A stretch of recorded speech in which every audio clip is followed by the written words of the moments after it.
My Girl Life podcast is sponsored by Glamour Boutique.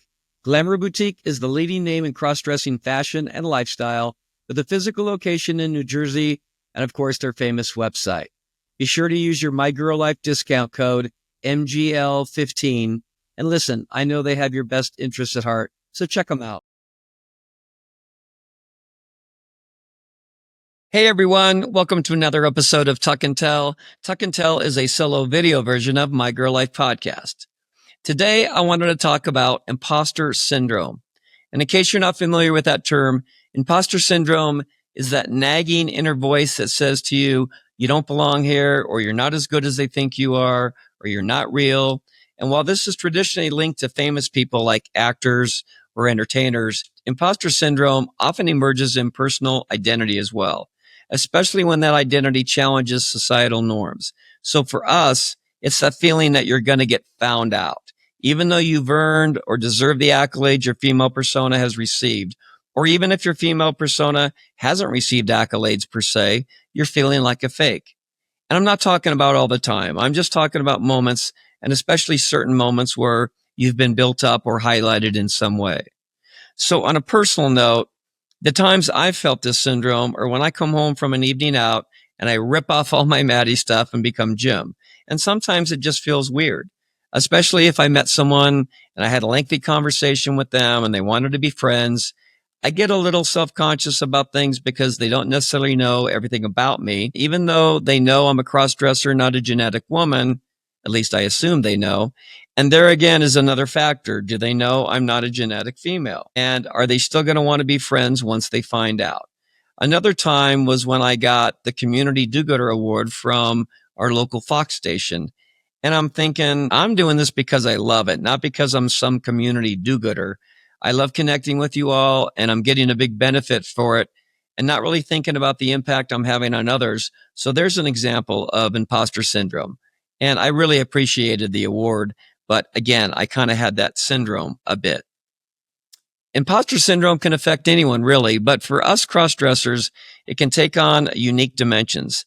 Now, I think for cross-dressers, because we're not famous actors or performers, it's more about the being found out part, right? And also, imposter syndrome for us cross-dressers isn't just about identity, it's about belonging too. In the LGBTQ community or gender diverse community, cross-dressers may worry that they're not trans enough or queer enough or serious enough to be part of the conversation.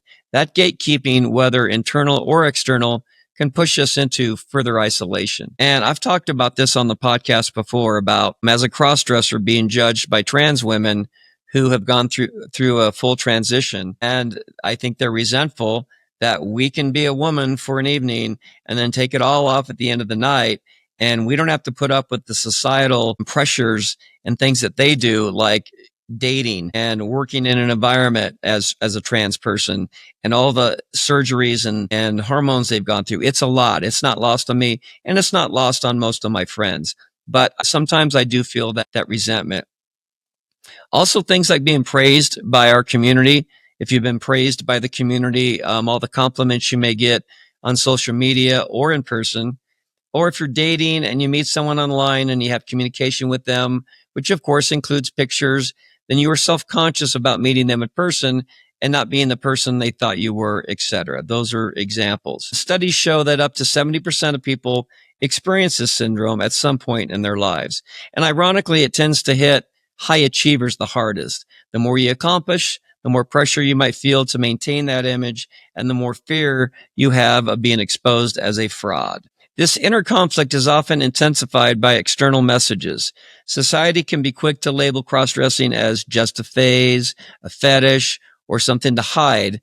These judgments can make us feel like we're performing a role rather than embracing the genuine part of who we are. That kind of messaging can plant seeds of doubt, causing us to question our authenticity, even though expressing ourselves brings joy, comfort, and confidence.